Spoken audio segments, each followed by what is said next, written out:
Si diceva che il Veneto raggiunse con Ezzelino una sua tendenziale unità politica, anche se ovviamente con gravi costi per le libertà individuali e di gruppo. Ma ci si potrebbe chiedere ugualmente come si realizzò il governo di Ezzelino. In proposito si possono fare alcune semplici puntualizzazioni. La prima: Ezzelino governò da dominus per antonomasia, il padrone, il signore di un'intera regione. In qualche modo non fu neppure vicario, come spesso si sostiene, dell'impero. Agì di dentro delle istituzioni e almeno in una fase iniziale con un rispetto formale dell'impalcatura delle istituzioni comunali, appunto. In secondo luogo, bisognerebbe distinguere diverse fasi nell'ambito della cosiddetta signoria o protosignoria ezzeliniana. Indubbiamente di terrore si può parlare, ma solo per la parte conclusiva di essa, quando il regime batté gli ultimi colpi di coda, ormai privo dell'appoggio imperiale e braccato da una coalizione di avversari troppo numerosi e troppo forti. D'altra parte va detto che proprio in questo periodo finale si scatenò la ferocia di Ezzelino, che lo fece diventare in qualche modo il vero e proprio tiranno con cui fu conosciuto dalla tradizione. Il momento in cui il Veneto divenne una grande, enorme caserma, si ebbe la caccia al bersaglio grosso con la distruzione di intere parentele, la spoliazione arbitraria e violenta di beni privati e comunali, la delazione e il sospetto di tutti contro tutti. Fu questo il momento in cui si consacrò quel mito di Ezzelino anticristo, antifrancesco, di cui ci parla tra l'altro anche un frate contemporaneo come Salimbene de Adam e tutta la successiva pubblicistica di parte guelfa. Ma non bisogna dimenticare che per molto tempo lo stesso regime godé anche di ampi e diffusi consensi presso ecclesiastici, uomini di legge, uomini di chiesa persino. Basti pensare a quella tromba fedelissima, come definisce se stesso il cronista Gerardo Maurisio Vicentino, che può essere assunto come prototipo di tanti altri suoi fedeli sostenitori, o i diversi pedemontani che non l'abbandonarono mai nelle diverse imprese militari.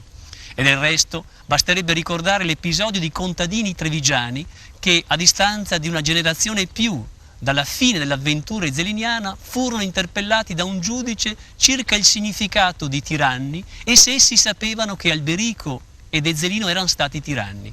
Alla domanda essi risposero che non sapevano che significasse tiranni e che tuttavia i due fratelli erano stati grandi uomini e letteralmente non abuerunt pares in Marchia, non ebbero dei simili in tutta la Marca trevigiana. A Monselice, tradizionale pied à terre dell'impero, Ezzelino finì per disporre direttamente del castello e del sottostante borgo.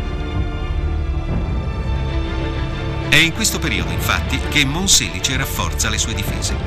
Federico II ed Ezzelino si rendono conto dell'importante posizione strategica della città e ordinano l'erezione sulla sommità del colle dell'attuale possente rocca, che col castello forma uno dei pochi esempi nel nord Italia di quell'arte fortificatoria di Federico II che tante testimonianze ha lasciato nel mezzogiorno della penisola. Si sa che da Monselice Ezzelino lanciò il suo ultimatum a Padova, che nel 1237 gli aprì le porte senza opporre resistenza. Era infatti impensabile opporsi al signore della terra veneta dopo il suo patto con l'imperatore. Egli disponeva di un esercito potentissimo, composto oltre che dalle fidate milizie reclutate nel Veneto, anche da un contingente di collaudati mercenari tedeschi e all'occorrenza di arcieri saraceni e cavalieri provenienti dalla Puglia. Per un comune come Padova, che allora poteva contare su una popolazione di circa 15.000 abitanti, era impossibile resistere a una così micidiale macchina da guerra. Macchina da guerra mobilitata continuamente per sopire focolai di rivolta, come avvenne a Montagnana, rimasta proprietà dei marchesi d'Este. Si racconta che Ezzelino nel 1242 fece appiccare di sorpresa il fuoco in più parti di Montagnana, riuscendo così a espugnarla in breve tempo. Evento ricordato ogni anno dal Palio.